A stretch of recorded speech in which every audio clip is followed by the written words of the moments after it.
nos acercamos a la Europa real. Y la Europa real, la Unión Europea real, es económica. Se formó a partir de la economía y la economía está en sus fundamentos. Hemos visto que se ha aprobado el plan de recuperación. Tenemos problemas y un gran debate sobre la deuda y el futuro de la deuda, una deuda que es muy grande, y que, bueno, pues inquieta hasta desde la perspectiva de la seguridad, porque la realidad es poliédrica. Y para discutir sobre ella, sobre estas cuestiones, hemos dedicado este día, y que lo abrimos ni más ni menos con Íñigo Fernández de Mesa Domingo, que es vicepresidente de la COE, es además chairman of the board de Rothschild and Co España, presidente de la Comisión Económica de la COE, presidente del Instituto de Estudios Económicos, miembro del Consejo Consultivo Internacional de Alta Mar. Y además ha sido, entre otras cosas, secretario general del Tesoro y Política Financiera, y en 2014 fue nombrado secretario de Estado de Economía. O sea, mejor perfil, atendiendo al nivel de excelencia con que creemos que deben de contar los cursos de verano en su tradición, los cursos de verano del Escorial, pues no podemos tenerlo. Por favor. Bueno, muchísimas gracias por la presentación. Mi idea es daros una... ¿Se oye bien? Sí, mi idea es daros una visión general, que espero que no sea muy ardua, sobre el papel que desarrollan las empresas en la Unión Europea, que es un papel absolutamente clave. Quiero describir básicamente por qué es importante el papel de las empresas, y ver en la segunda parte de mi exposición cuáles son los retos futuros de las empresas, ¿no? Que, como todos ustedes saben, el principal reto es sobremontar el COVID. El COVID ha sido una crisis sanitaria, pero desde el punto de vista económico es sobre todo una crisis de empresas, porque muchas empresas se han visto obligadas a cerrar no porque ellas quisieran, sino por motivos sanitarios, ¿no? Y finalmente haré una breve reflexión también sobre cuál cree que es Business Europe. Business Europe es la confederación de asociaciones empresariales europeas. ¿Qué es lo que cree Business Europe que deben ser las prioridades en Europa, ¿no? Materias de digitalización, etcétera, que yo creo que son reflexiones interesantes, ¿no? Como comentaba inicialmente, las empresas son el principal motor de generación de riqueza, no digo nada nuevo, de generación de empleo, de innovación, de bienestar y, en definitiva, de prosperidad. No se puede entender ningún proyecto de convivencia entre distintas naciones, ya sea económico, político, social, sin tener en cuenta el papel que desempeñan las empresas dentro de dicho proyecto.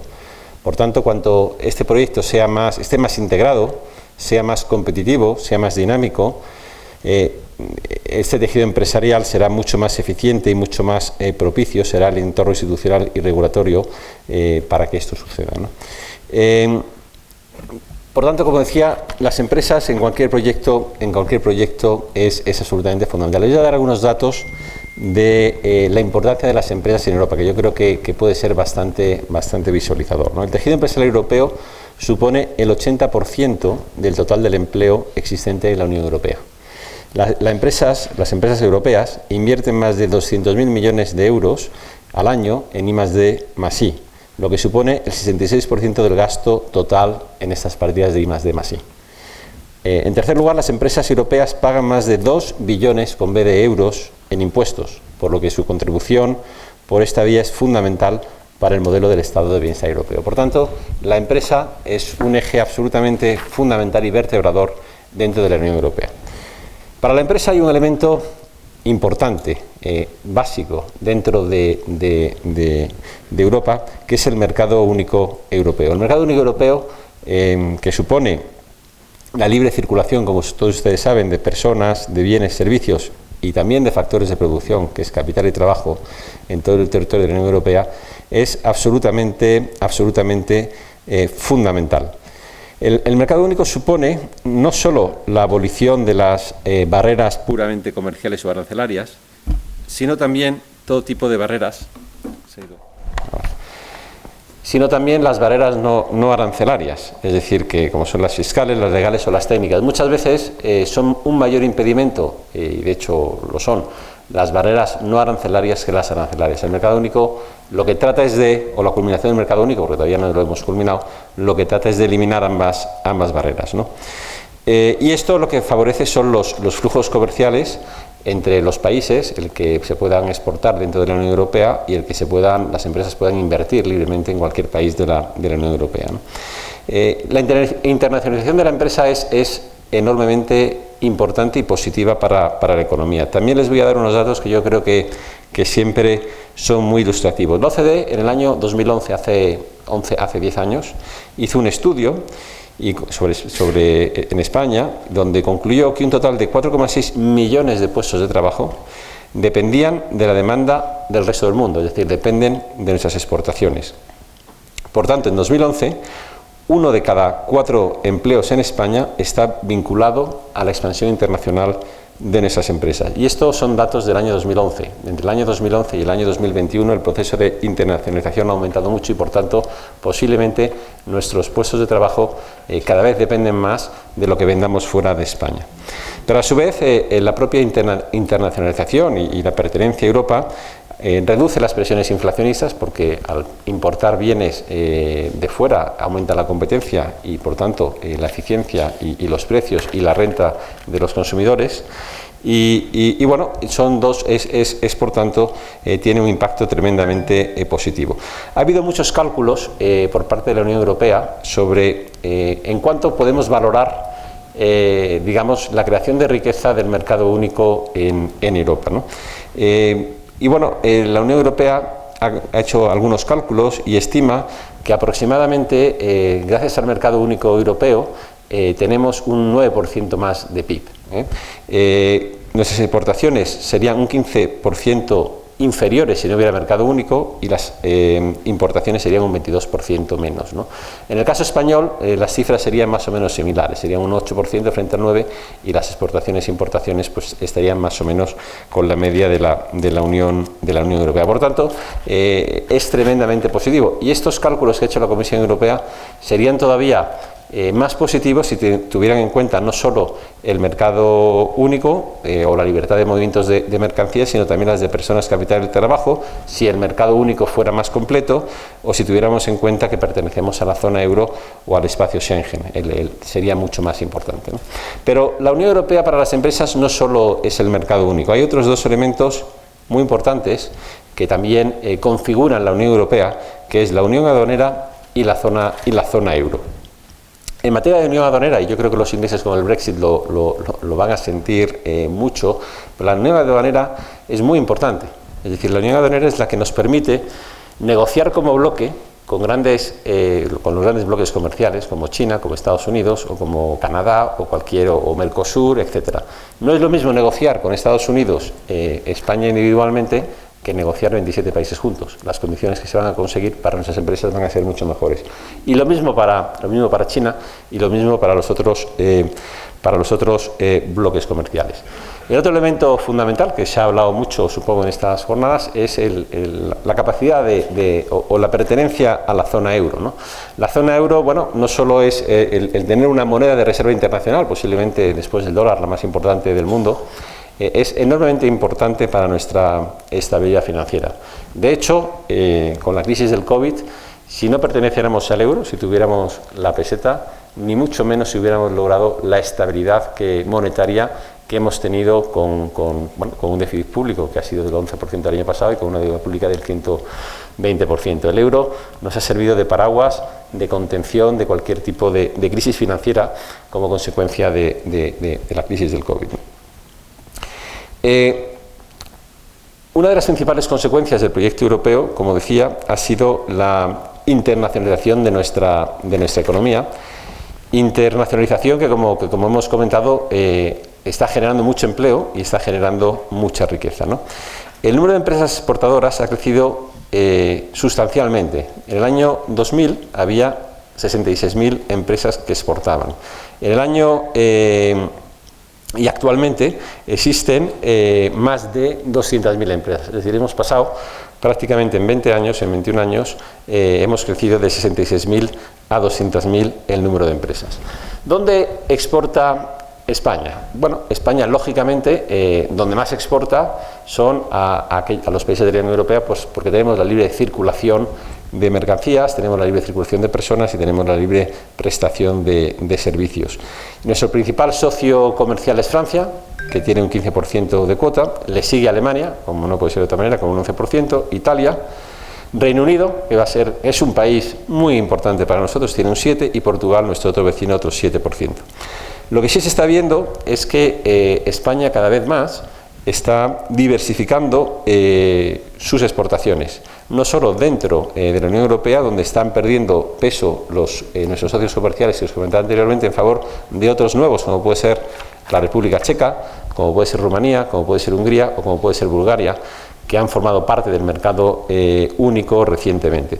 Pero también España está exportando mucho fuera de la Unión Europea a todos los continentes, tanto Asia como África, por supuesto América Latina y Estados Unidos. De hecho, hay una cuestión que no siempre, cuando se habla de las exportaciones de las empresas españolas, hay una cuestión que normalmente pasa por alto. España es uno de los mayores países exportadores del mundo, es decir, es un gran país exportador, muy diversificado desde el punto de vista de productos, es decir, no solo somos un país de turismo, exportamos de todo, componentes de automóvil, exportamos agrobusiness, exportamos químicas, exportamos muchas cosas, posiblemente, y de hecho las partidas que más han aumentado en los últimos años son los servicios, pero no los servicios turísticos, sino los servicios tecnológicos. Y más aún, es decir, España es de los países que mayor diversificación geográfica tiene en sus exportaciones. Es decir, es cierto que tenemos concentración importante en la Unión Europea, porque es nuestro principal socio comercial, pero, y porque formamos parte del mercado único, pero exportamos también a muchos países fuera de la Unión Europea. Como comentaba al principio, tenemos un gran reto en las empresas. Y el gran reto que tenemos por delante es el COVID, es decir, es el COVID que bueno, ha sido una pandemia que ha dejado muchas bajas desde el punto de vista empresarial. Todavía no sabemos cuántas, porque la economía está actualmente anestesiada por una política monetaria del BCE ultra expansiva, por un déficit público que Europa no lo permite, yo creo que ha sido muy pragmático, muy elevado. Y bueno, pues muchas empresas están teniendo mucha liquidez, están los avales del ICO, hay ayudas, etcétera, pero cuando la tormenta acabe habrá que ver, y el polvo desaparezca, habrá que ver qué queda en pie, ¿no? España ha sido uno de los países que más se ha visto afectado por el COVID desde el punto de vista empresarial, y yo daría 5 razones fundamentales. Fue mucho más severa en España que en el resto de países, y el confinamiento en España al principio de la pandemia, acordaros, fue mucho más duro que en el resto de países. En segundo lugar, por la propia composición de nuestra economía. Nuestras empresas son empresas pequeñas frente a las empresas de mayor tamaño de países como Alemania, y han tenido mucha menor capacidad de poder aguantar la crisis.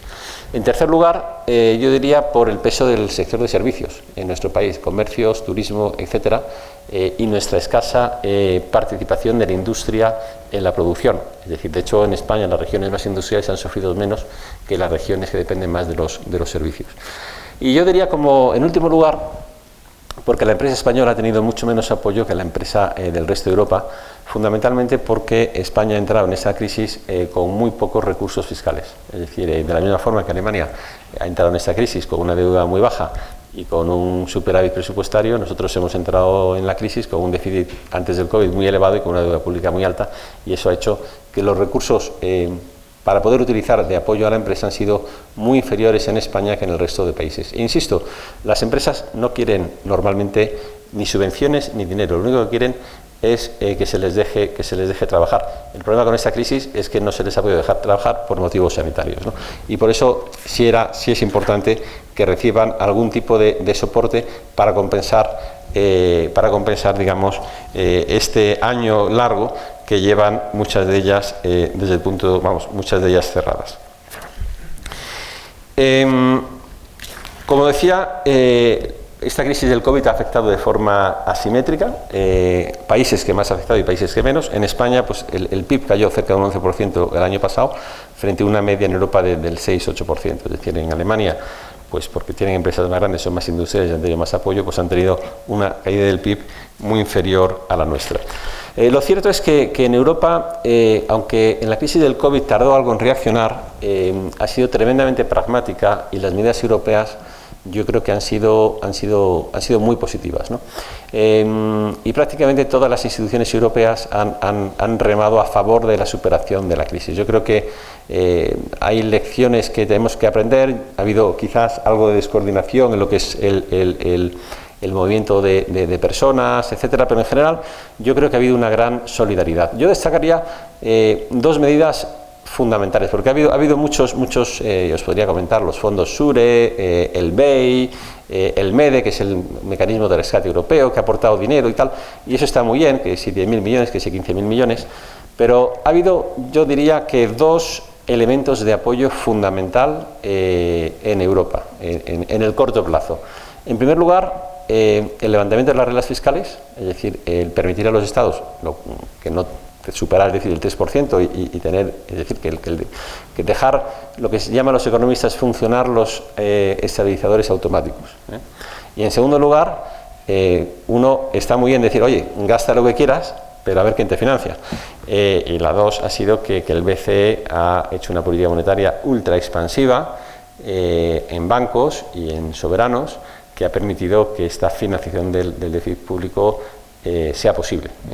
Y eso ha sido lo que realmente ha marcado la diferencia, porque estamos hablando de 150.000 millones de euros al año frente a los 300.000 que le hace falta el Tesoro, que no está mal, ¿no? Es decir, los otros son cantidades inferiores. El propio programa que veremos sigue siendo un aporte limitado, en el sentido, bueno, está muy bien, pero son 25.000 millones al año más o menos. Son 140.000 en 5 años, ¿no?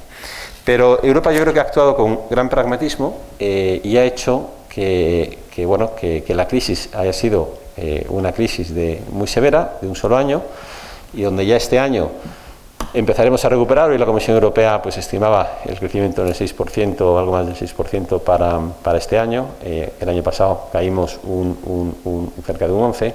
Pues posiblemente hasta el 2023, finales del 22, pues no recuperaremos el terreno perdido como consecuencia de la pandemia. Las otras medidas que Europa nos está ayudando es con el programa de Next Generation. El programa de Next Generation es un programa bastante innovador en Europa. Son 750.000 millones de euros, a España le corresponderán alrededor de unos 140.000 millones de euros que se desembolsarán más o menos en 4 o 5 años. Y es innovador por dos razones, ¿no? En primer lugar, porque la mitad de este dinero es en subvención. Es en subvención. Y normalmente pues Europa daba préstamos. España y otros países del sur reclamaban, oiga, un país con una deuda de 120 y tantos % del PIB, no me ayude usted con más deuda porque vamos mal, ¿no? Entonces, yo creo que una de las grandes novedades es que 70.000 millones son subvenciones, ¿no? Los otros 70.000 millones se dan en formas de préstamos. La otra novedad es que algunos lo han interpretado como un preludio del eurobono, ¿no? Porque ¿esto cómo se va a financiar? Pues se va a financiar con la garantía de todos los Estados miembros, haciendo emisiones de bonos en el mercado, y se pagará con nuevos impuestos europeos, y etcétera, ¿no? Y bueno, y esto en cierta forma es el preludio. Ya se han emitido los primeros bonos que van a financiar, digamos, este dinero, y bueno, pues en cierta forma hay lo que se llama una mutualización del riesgo europeo, que somos todos los países solidariamente responsables de estos bonos y del pago de los mismos, ¿no? Y desde ese punto de vista es innovador. Estos fondos de Next Generation son fondos que están condicionados también en cierta forma a que España haga determinadas reformas. Es decir, de hecho, también nosotros siempre decimos en la CB que el dinero está muy bien, pero más importante que el dinero son las reformas. Es decir, si nos dan el dinero y no reformamos, pues posiblemente sirvan para mucho menos si hacemos las reformas adecuadas, ¿no? Y en España, pues bueno, lo que nos pide Europa son básicamente 3 grandes reformas. En primer lugar, una reforma fiscal, porque España es el país que tiene un déficit público estructural más elevado de Europa, es decir, el déficit estructural es cuando no tenemos en cuenta el ciclo, es decir, cuando crezcamos al 2% o al 1,5%, que será nuestro crecimiento potencial, pues nuestro déficit pues será del 5 y pico, y lo tenemos que reducir. Estamos hablando de cerca de 70-80.000 millones de euros de déficit. Y por tanto, Europa quiere una reforma que nos permita consolidar nuestras cuentas públicas, porque no es sostenible seguirlas teniendo así en el medio y largo plazo, ¿no? Y nosotros siempre decimos que esta consolidación fiscal tiene que hacerse fundamentalmente por el lado de los gastos, no por el lado de los gastos productivos, por la inversión, sino ni cambiando el estado del bienestar, sino haciendo lo mismo desde el punto de vista del estado de bienestar, pero con mucha mayor eficiencia. De hecho, ha habido muchos estudios que hemos realizado desde el Instituto con organismos internacionales, donde hay un gran margen, si digamos alcanzáramos la media eficiencia europea, de reducir el gasto público superfluo y de mejorar la eficiencia, y con ello podríamos ahorrarnos muchos puntos de PIB de déficit público.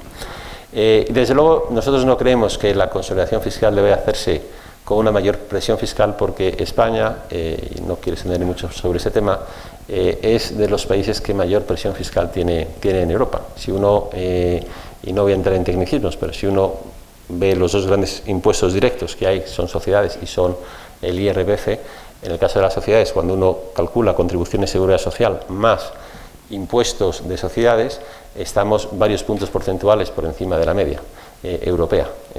Y en el caso de impuesto de la renta, cuando uno analiza todos los tramos del impuesto de la renta, en renta, pues un español que gane 50 paga mucho más que un alemán que gana lo mismo, y el que gana 20 mucho más que el paga mucho más que el alemán. Por tanto, la fiscalidad en España es más elevada que la media europea. Lo que habría que ampliar son las bases, es decir, no tanto lo que son los tipos. Y reducir la economía sumergida, que en España es sensiblemente superior a la media. Las otras grandes reformas que Europa nos exige es la seguridad social, que está, bueno, la tenemos en prensa como uno de los grandes temas, donde, bueno, necesitamos hacer una reforma de la seguridad social para mantener o para asegurar las pensiones en medio y largo plazo como consecuencia del envejecimiento de la población, y la reforma en el mercado de trabajo para reducir los grandes retos que tenemos en nuestro altísimo nivel de desempleo. Hay otra reforma importante, y hablamos al principio del mercado único, que son las reformas es la unidad de mercado en España. Es decir, muchas veces decimos, no, es que tenemos que tener mismas normas en Europa para que una empresa española pueda competir en igualdad de condiciones que una empresa alemana en Alemania, etcétera. Pero es que en España tenemos muchas veces 17 normas distintas en cada una de las comunidades autónomas. Muchas veces, y con el COVID ha ido a peor, es decir, no solo en comunidades autónomas, sino sobre todo las empresas pequeñas muchas veces no tienen capacidad para contratar a un abogado que le explique las distintas normas de la pandemia en cada municipio. Es decir, que en España yo creo que también hay una ley que se aprobó en el año 2013, se llama Unidad de Mercado, que lo que trata es de simplificar las normas para el desarrollo empresarial entre regiones, y sobre todo que haya una mayor armonización. Y básicamente esas son las principales reformas que nos pide Europa. Europa, los fondos, quiere que se gasten en tres partidas fundamentales, ¿no? La primera partida, lógicamente, es en tratar de reparar en la medida de lo posible el tejido productivo afectado por la crisis. En segundo lugar, en lo que es la transición energética, medio ambiente, es decir, y aquí pues bueno, ahí se gastará mucho dinero en todo lo que son rehabilitación de edificios, eficiencia energética, etcétera, transición, es decir, en el apoyo, digamos, a la economía verde, y en la digitalización, es decir, es la otra gran partida, digitalización y reindustrialización, la otra gran partida en la cual Europa pretende que los gobiernos empleen este dinero, ¿no? Es muy importante que este dinero, y bueno, no, es una obviedad, que el dinero se gaste bien, ¿no? Nosotros desde la COE lo que decimos es que el dinero tiene que servir para modernizar nuestro tejido productivo. Es decir, hay dos tendencias que son absolutamente claras a nivel mundial. Una es la transición energética y otra es la digitalización. De hecho, el COVID lo que ha hecho es acelerar este proceso. Es decir, ya antes del COVID había una tendencia fuerte hacia el mundo online, pero tras el COVID, ¿quién no ha tenido un webinar en reuniones? Cada vez, pues bueno, hay más reuniones no presenciales, mucho menos viajes de trabajo, más trabajo online. Las compras online pues están aumentando mucho, todos los servicios online están también aumentando y por tanto todo el proceso de digitalización se ha acelerado mucho y esto hace necesario que para no quedarse descolgado va a ser muy importante que sobre todo las empresas pequeñas y medianas digamos se aceleren este proceso. Las empresas grandes en general en España además son bastante pioneras en el mundo de la digitalización. Por tanto, nosotros creemos que este dinero se tiene que usar fundamentalmente para modernizar nuestro tejido productivo y además España yo creo que está por primera vez, yo creo que a veces nos fustigamos mucho, pero yo creo que España en este momento actual está muy bien posicionada. En primer lugar, desde el punto de vista de la transición energética, tenemos empresas punteras. Tenemos un Iberdrola, por ejemplo, que es la mayor empresa a nivel mundial en materia de energías renovables. Y tenemos un montón de empresas que producen también, digamos, los equipos de las renovables. Tenemos una Gamesa, Siemens Gamesa ahora, es decir, tenemos un montón de empresas, grandes proveedores en este mundo.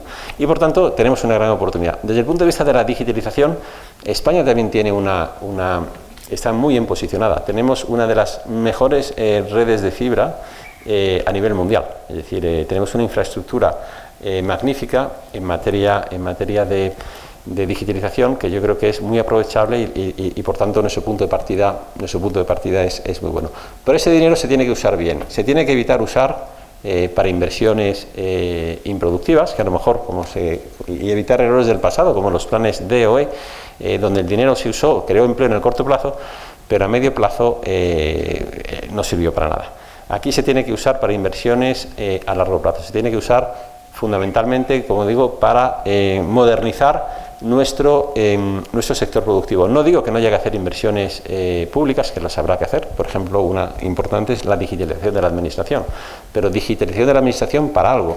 Y vuelvo a lo que decía antes, hay que digitalizar la administración no por digitalizarlo, sino para dar mejores servicios con menos costes. Y yo creo que esta es la clave y la filosofía. El Gobierno ha puesto un programa, el Plan España Puede, con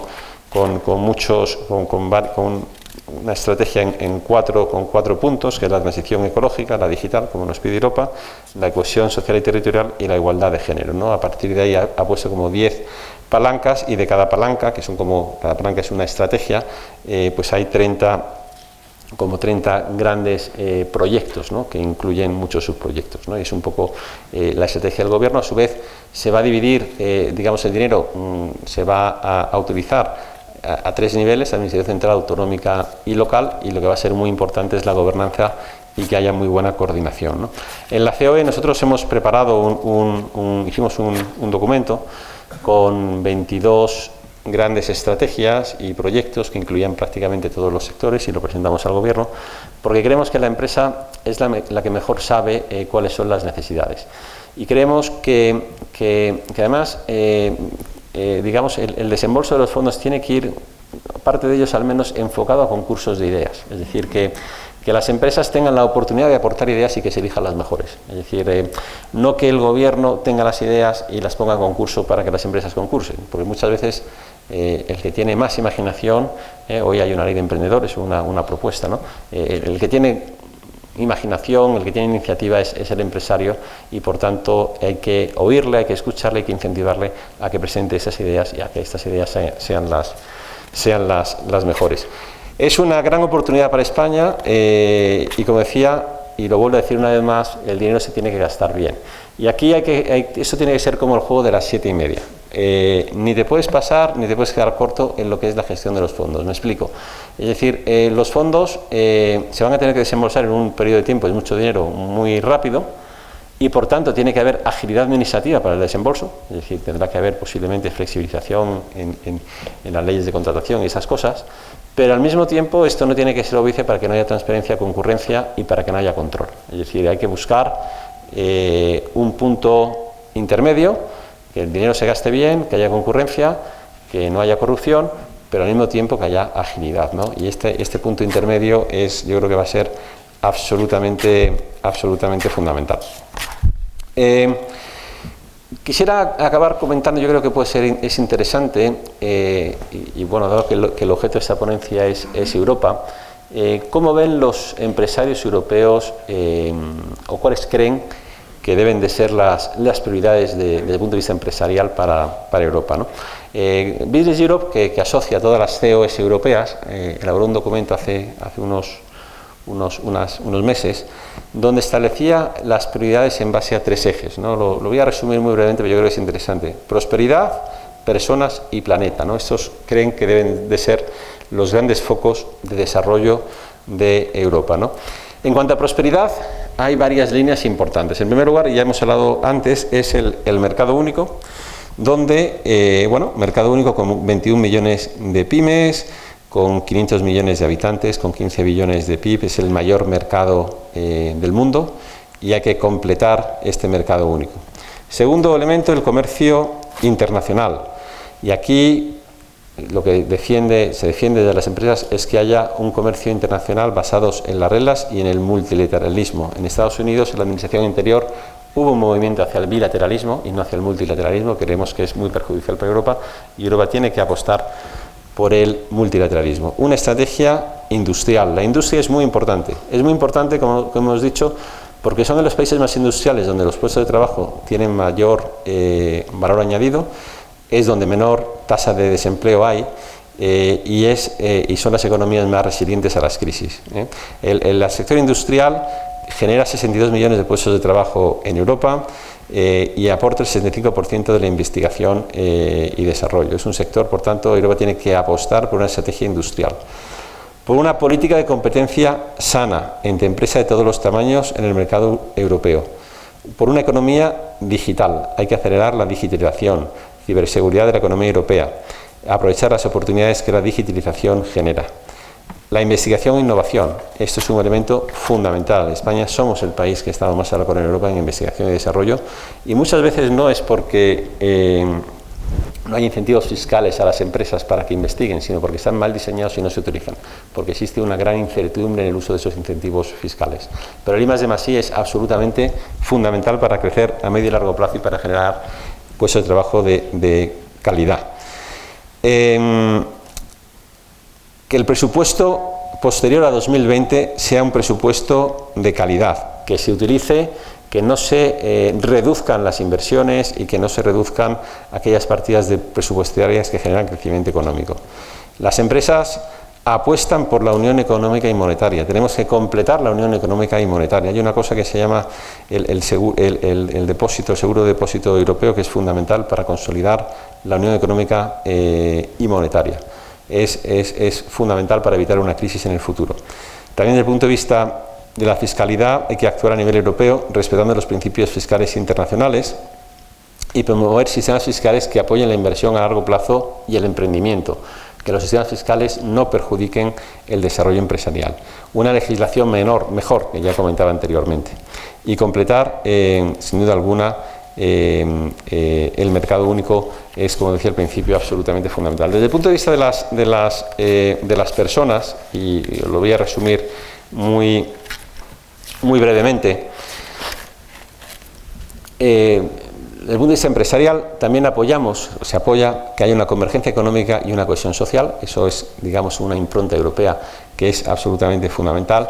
La apuesta por las habilidades, la apuesta por la formación, mejorar la movilidad de la mano de obra, que yo creo que en Europa todavía tenemos mucho por hacer en ese sentido, es decir, una mayor movilidad, una protección social que sea financieramente sostenible, mejorar el empleo, donde en España pues somos uno de los países que estamos a la cola, favorecer la inclusión social e igualdad, tener unas pensiones dignas que hagan frente al envejecimiento demográfico y que sean sostenibles en el medio plazo, una diversidad y un diálogo social.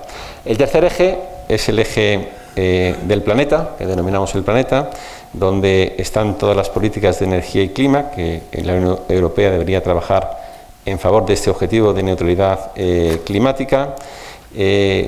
Reconocemos los distintos puntos de partida en materia de energía y clima y se tiene que impulsar la coordinación europea para lograr que la implementación de las políticas se base en la mejor relación coste-eficacia.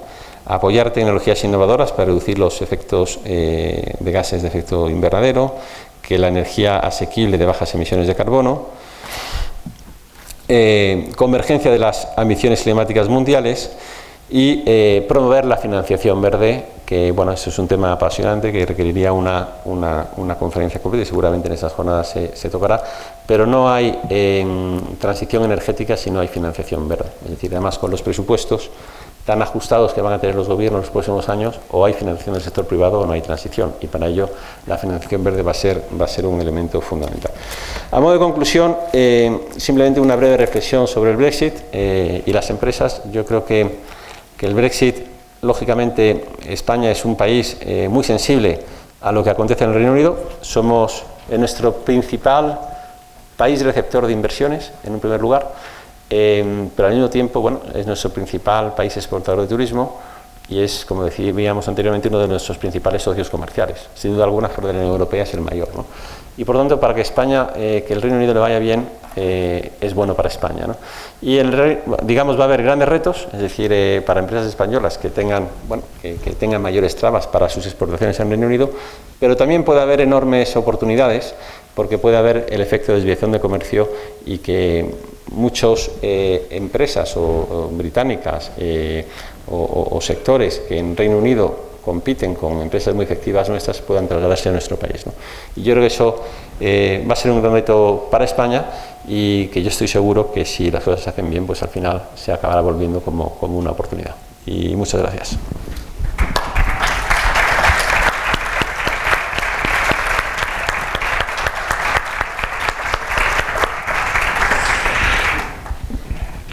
Bueno, vamos a abrir el turno de preguntas. Ha habido dos palabras que han sonado muchos. Una, desde luego, ha sido retos.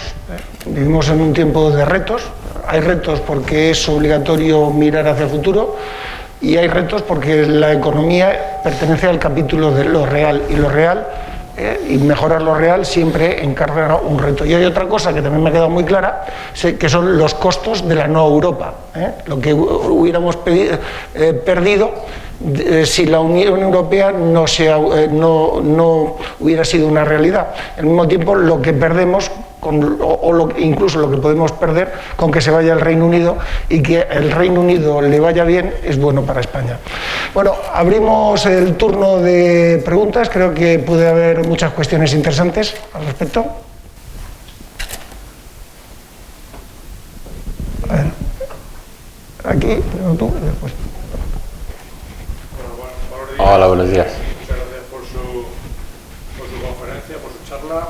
Yo quería preguntarle, ha comentado que efectivamente tenemos muchos retos España en el sector industrial. Quería preguntarle, en su opinión, qué sectores industriales son esos que España podría desarrollar y no desarrolla, que podría aportar, por ejemplo, la Unión Europea. Y en relación con eso, que también lo ha nombrado, y además está ahora un poco en boga por el tema de la factura de la luz, y ha nombrado renovables, etcétera, etcétera.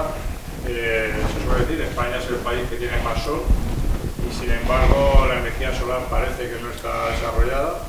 Yo hablaba hace poco con un ingeniero experto en el tema que trabaja en la industria y me decía que España en los 80 se dejó comer el pan y ahora mismo somos dependientes energéticamente o eléctricamente. ¿Qué debe hacer España para ser independiente energéticamente? ¿Qué estamos haciendo mal o qué debería hacer? Gracias. Sí, no, nuestra primera pregunta, como comentaba anteriormente, España es un gran país, es un país que tiene muchos sectores industriales con un gran potencial. De hecho, hay mucho interés por parte de grandes fondos de private equity en invertir en esos sectores. Yo puedo mencionar muchos, por ejemplo, el sector de componentes del automóvil. España es un país líder con empresas absolutamente líderes mundiales, Grupo Antolin, CIA Automotive, Gestam, es decir, tenemos muchas firmas de componentes de automóvil absolutamente líderes. Tenemos firmas en el mundo agrobusiness absolutamente importantes, es decir, muy importantes en todo tipo de firmas de alimentación, en fin, no sé, desde Casa Tarradellas, en Carlopsa, es decir, hay firmas de agrobusiness absolutamente líderes mundiales. Hay firmas en el mundo aeronáutico, ahora se habla mucho en la prensa, ITP, gran empresa aeronáutica, Sener, grandes empresas aeronáuticas, Ernova, Aciturri, es decir, tenemos grandes empresas en el mundo aeronáutico, curiosamente también, es decir, son empresas tecnológicamente importantes, ¿no? Tenemos grandes empresas en el mundo renovables, ¿no? Hablaba antes de Gamesa, tenemos la propia Iberdrola. Es decir, España tiene muchos sectores que son en el mundo de la moda. Tenemos también Inditex, tenemos muchísimas empresas también en el mundo de la moda. Es decir, España tiene gran potencial, ¿no? en el mundo industrial, y lo que yo creo que es muy importante, el favorecer el desarrollo empresarial, ¿no? Y esto yo creo que yo destacaría 3 cuestiones importantes, ¿no? El tema fiscal es muy importante, es decir, no penalizar a las empresas. Y yo aquí, porque en España siempre nos gusta hablar de lo importante de la pequeña y mediana empresa, ¿no? Que es importante la pequeña y mediana empresa. Y a las grandes empresas como que siempre ¿no? Como les ponemos un tag negativo, ¿no? De hecho, bueno, se habla de el emprendedor es lo bueno, el empresario ya no tan bueno, y si ya es multinacional es lo peor. Pues tener grandes empresas es absolutamente fundamental, porque para la interna, y desgraciadamente tenemos muy poquitas grandes empresas en este país, es que nos quedan 3 o 4, muchas de ellas, casi todas, pues nos forman parte de conglomerados que no son españoles. Y la gran empresa muchas veces es la que genera un efecto tractor para que la empresa española pueda exportar, para que la empresa española se pueda acudir al exterior. Por lo tanto, yo creo que el tema de la fiscalidad, que no perjudicar, tener una fiscalidad que sea efectiva, que sea eficiente, que recaude, por supuesto, pero que no penalice y desincentive el desarrollo empresarial, es muy importante. Y luego, el que haya unas normas, que haya un análisis coste-beneficio de las normas, no solo en España, sino en Europa también, ¿no? Y luego que se profundice en el mercado único europeo. Tenemos que defender que el mercado único europeo se desarrolle mucho más. Es cierto que en Europa tenemos países donde es mucho más fácil invertir y países mucho más cerrados. España es un país muy abierto a la inversión extranjera, pero muchos otros países europeos no son tan abiertos como nosotros. Y a nuestras empresas, muchas veces, comprar una empresa de otro país de la Unión Europea, depende de cuál sea el país, puede tener bastantes trabas administrativas. Yo creo que completar el mercado único es otro tema absolutamente fundamental también para asegurar este desarrollo industrial. Desde el punto de vista energético, yo creo que España hizo una gran apuesta a las energías renovables. Yo creo que para España es muy positivo, porque además reduce, como usted comentaba, nuestra dependencia del petróleo, que empieza a aumentar su precio en los últimos meses, y el desarrollo de las renovables es absolutamente fundamental. Además, ha mejorado mucho la tecnología renovable desde que se empezaron a implementar hace ya 2 décadas o más de 2 décadas en España, y ahora la energía renovable es eficiente y competitiva en precios. El único problema que tiene la energía renovable es que no está operativa las 24 horas del día, y que todavía la acumulación, digamos, de energía, por ejemplo para la noche, a través de las baterías, no está logrado, y hace falta tener una producción de reserva para evitar los apagones, etcétera. Es decir, que hay que avanzar en el mundo. El gran reto del futuro de la transición energética es el almacenamiento energético. Es decir, ese es el gran reto que tenemos en la energía renovable, ¿no? Que aún estamos lejos de conseguir, yo creo, un elemento eficiente desde este punto de vista, pero ese será nuestro gran reto. Bueno, al hilo de esto, ha hablado usted de tecnología, y dentro de la tecnología me gustaría, antes de dar paso, aprovechando mi condición de moderador, dar a 2 cuestiones, que sería inteligencia artificial y espacio. ¿Cómo se ve eso desde la COE?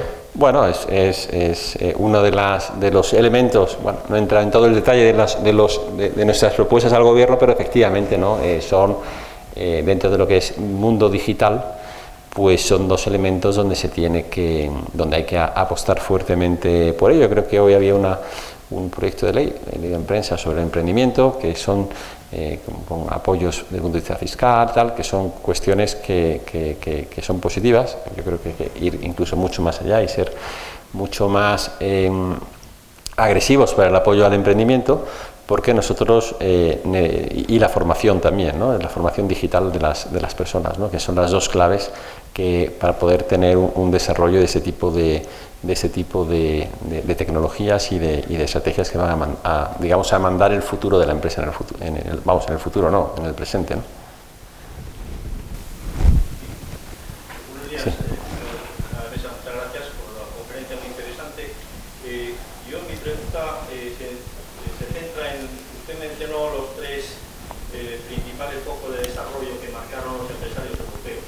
De esos tres, la parte de personas, a mí me interesaría saber desde la COE qué intención o cuál es el proyecto que tienen para retener toda la parte intelectual de estos jóvenes que salen de España y tienen que ir a Alemania porque aquí no encuentran trabajo, a Australia, a Francia, Inglaterra, y retenerlos aquí en España para poder, obviamente, potenciar el país y mejorar la calidad de vida de los ciudadanos. Mira, yo creo que es una muy buena pregunta y yo creo que hay dos tipos de personas, ¿no?, que se van fuera.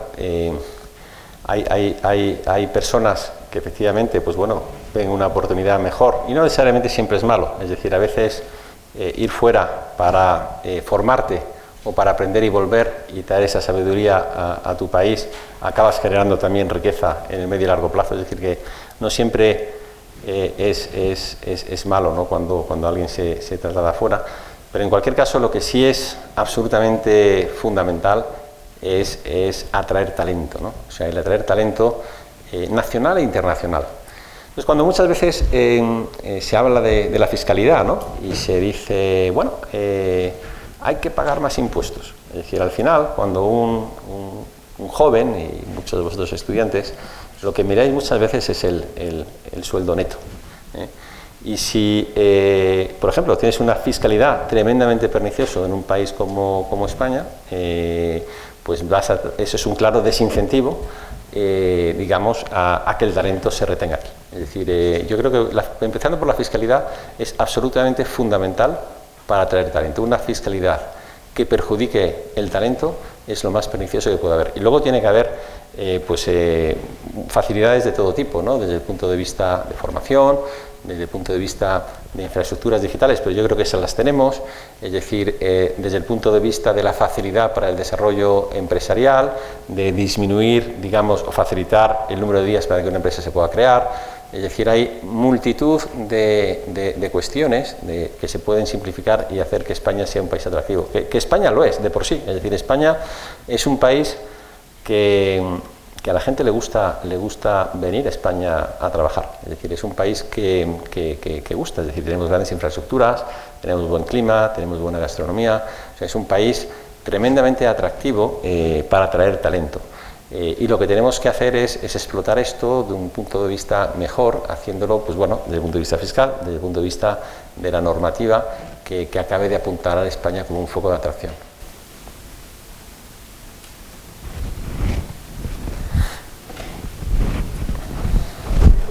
Has estado comentando que llevaban 2 décadas con el tema de lo de las energías, la manera de aprovechar las energías, tanto solar, eólica, y que llevan 2 décadas, pero que todavía no sabemos, pero es que no tenemos, por todo ese tiempo y con todos los programas profesionales que estarán estudiando todo esto, no tenemos tanto tiempo como para decir, no, todavía está por implementar, las empresas, la transformación, todo lo verde. ¿Hasta cuándo? Sí, porque habría que tomar unas medidas, digamos. Sí, tiene que haber un capitalismo, tiene que haber una transformación, tiene que seguir avanzando, pero no por otro lado destrozar lo que tenemos. Sí, hombre, lleva su tiempo, se ha avanzado mucho, es decir, la producción de 1 kilovatio con eólica, ahora, hace 20 años había que subvencionarlo, y ahora no, porque ahora el coste marginal prácticamente es cero, ¿no? Es decir, se ha avanzado mucho, los paneles solares, pues bueno, ya la tecnología en 20 años ha hecho que antes no fuera rentable y ahora es rentable, ¿no? Podemos tener a día de hoy una economía completamente verde, no es posible. A día de hoy no es posible porque las energías renovables no están operativas las 24 horas del día. Para ello hará falta unas baterías que sean capaces de acumular esa energía y poner, es el gran reto que queda, ¿no? Y bueno, habrá que ver un periodo de transición hasta que esto ocurra. Y además, no solo es importante que lo haga España, o sea, y aquí hay un tema muy importante, ¿no? En Europa, que están también los costes de compensación en frontera, porque es muy importante que en esa transición energética no perdamos competitividad. Es decir, el cambio climático, la neutralidad del cambio climático se conseguirá si todos los países de este planeta remamos en la misma dirección. De nada sirve que un pequeño país, en un pequeño lugar del mundo que se llama España, seamos tremendamente protectores del medio ambiente si el resto del mundo no lo hace. Y Europa tiene que apostar por la transición energética, por ejemplo, en sus acuerdos comerciales. Es decir, cuando se firmen los acuerdos comerciales, pues una de las cláusulas tiene que ser que la otra parte también se compromete en el cambio climático, a través de los ajustes en frontera, es decir, con países o productos que no tengan en cuenta el cambio climático y estos costes no lo tengan introducidos, para que nuestras empresas puedan competir en igualdad de condiciones. Hay mucho que se puede hacer desde Europa, es decir, en promocionar, digamos, la energía limpia, porque insisto, es decir, esto es un problema no solo de Europa, es un problema global a nivel del planeta, ¿no?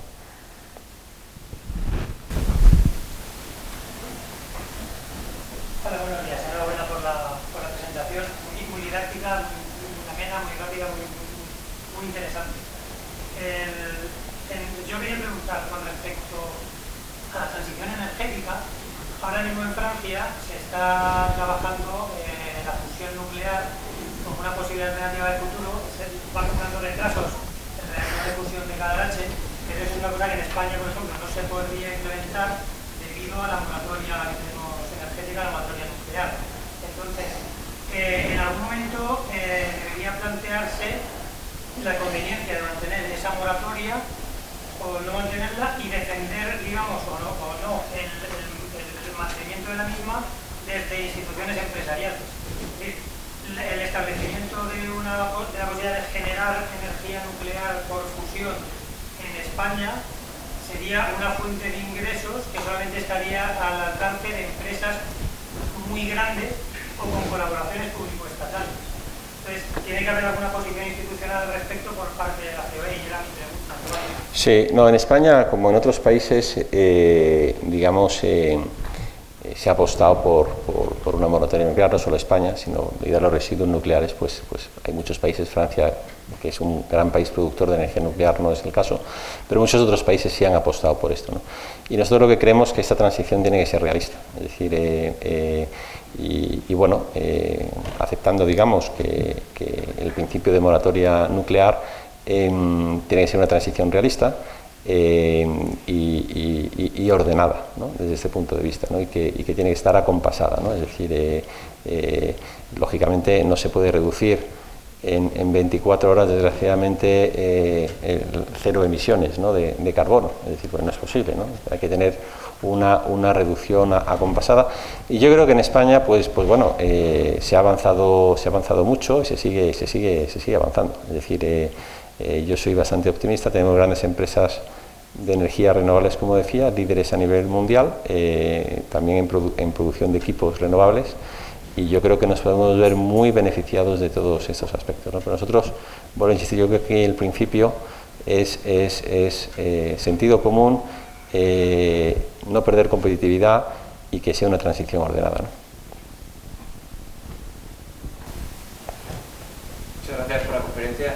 Yo, como joven y residente en Reino Unido, me he sentido totalmente compelido. Entonces, usted ha hablado de la inversión y la responsabilidad que el gobierno tiene hacia invertir, ¿no?, en las empresas, de lo cual estoy totalmente de acuerdo. Pero luego, ¿qué hay de la responsabilidad de las empresas hacia los trabajadores en el sentido de aumentar los salarios? Porque, en concreto, en el caso de los jóvenes no se habla mucho, pero estamos en una situación generacional terrible en la que el modelo que impera es comparte piso hasta los 35 años, no puedes acceder a una vivienda, no puedes construir un proyecto personal, encadena contratos en prácticas de un año, con gran precariedad. Entonces, ¿qué responsabilidad tiene también la empresa española hacia el trabajador en términos de aumentar los salarios? Yo ahí sí que veo una gran diferencia con la situación en otros países como el Reino Unido. Sí, España es un país, como comento, tiene empresas muy pequeñas, es decir, la mayor parte de las empresas pues, son de menos de 5 trabajadores, son empresas muy pequeñas, son empresas prácticamente familiares. Yo diferenciaría varias cuestiones, ¿no? Yo creo, en primer lugar, en España es un drama, y en muchos países del sur, el desempleo juvenil, ¿no? Es decir, y eso es absolutamente fundamental, aumentar el empleo juvenil, y para ello lo que hace falta es que haya más empresas. Es decir, necesitamos crear más empresas y que las empresas que tenemos pequeñas adquieran más tamaño y sean más productivas. El aumento de los salarios, muchas veces las empresas, y hoy en día más, ¿no?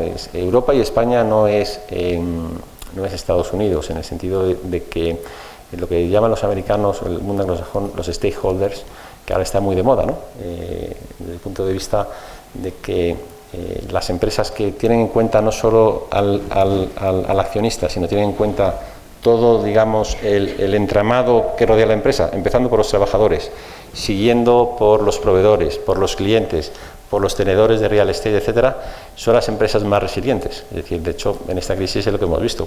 Es decir, aquellas empresas que tenían un enfoque más global eran las más resilientes, ¿no? Y este enfoque que en Estados Unidos se está poniendo más de moda, en Europa siempre ha sido muy enfoque global, ¿no? Y el empresario le gusta tener a sus empleados contentos, al empresario le gusta retener talento y pagar muy bien a la gente que trabaja con ellos, tenerlos muy motivados, porque va en su propio beneficio, ¿no? Y lo que es muy importante en España es romper esta dualidad, ¿no? entre un mercado temporal y un mercado que posiblemente, si lo comparamos con el resto de Europa, es súper protegido, ¿no? Y entonces hay que buscar, hay que facilitar al empresario la contratación. Eso es fundamental. Es decir, y esa es la clave. Es decir, no hay que facilitar la contratación. Lo que no se puede es hacer la contratación más difícil. Ahora se hablaba de aumentar, de destopar las cotizaciones a la seguridad social, con un país con el 22% de desempleo. Pues es la típica medida que va en contra de la contratación y en contra, digamos, y poner las cosas más difíciles para que se pueda contratar. O sea, toda medida que encarezca y haga más difícil la contratación se debe de evitar, y hay que facilitar la contratación de los jóvenes, y la formación es absolutamente fundamental, la formación y el emprendimiento, ¿no? Pero yo creo que ese es uno de los grandes retos que hay pendientes, e insisto, no penalizar la empresa y no penalizar la contratación. Es decir, todo lo que sea aumentar el coste de contratar a alguien es dar menos oportunidad a la gente que está desempleada o a la gente joven para trabajar. Última pregunta. Muchas gracias por su intervención, que nos daría probablemente casi para un seminario largo. Yo quiero tocar dos temas. Estamos intentando todo en la Unión Europea, de fondos pequeños, necesitamos cada vez más y más el Estado europeo nos está llevando por una vía de policomunicación bancaria. Y lo que estamos viendo es que hay como una agenda ideológica que cada vez se separa más de la realidad, y esto tiene que levantar ampollas en el mundo empresarial. Claro, el mundo empresarial tiene que ser capaz de dialogar con los gobiernos con una cierta independencia. Lo que nos encontramos es que si miramos el IBEX 35, lo que vemos es que la mayor parte de las compañías, su principal cliente es el gobierno. Por lo cual, la calidad del diálogo y de poder llegar al fondo de las cuestiones, pues no es lo mismo en Alemania que lo que puede ser en España. De manera que ustedes lo sufren y por eso hablan de realismo, cuando probablemente deberían de utilizar otras retornas.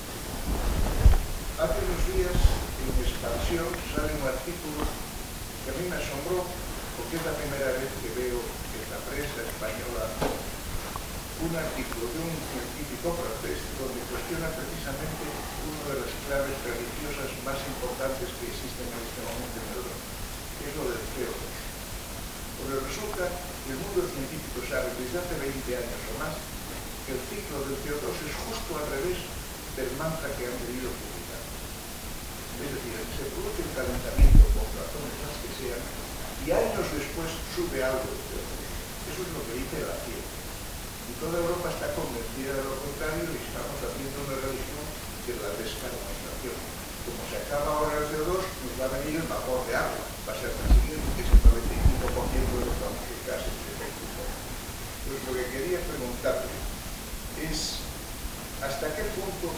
está vista el discurso público de organismos como la COE de lo que ustedes hablan en privado con los gobiernos? Porque, por ejemplo, la industria del automóvil, que conozco bastante bien, he sido consejero de alguna compañía, la transición al eléctrico va a reducir el empleo masivamente, porque tienen más de 1.500 piezas menos un coche propio de gasolina, un coche eléctrico.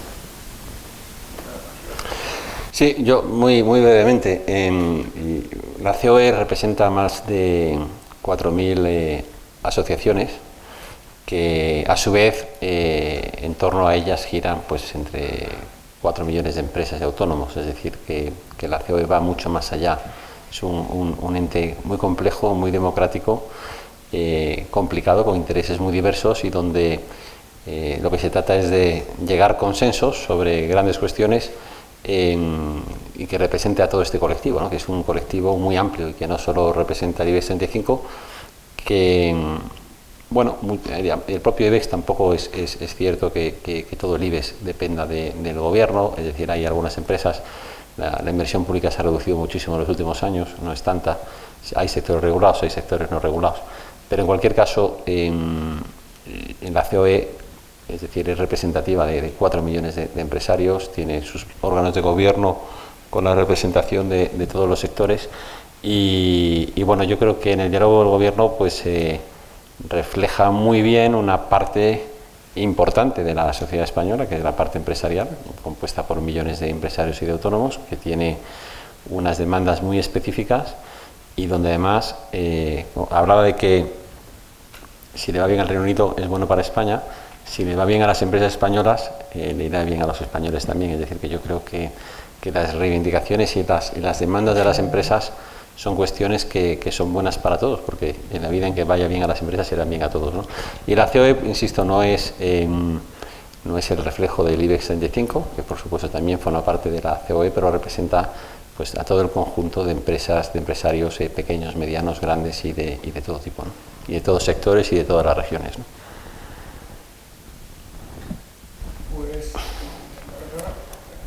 Se ha producido en los últimos 20 años, como decía Saint-Exupéry, lo esencial es invisible.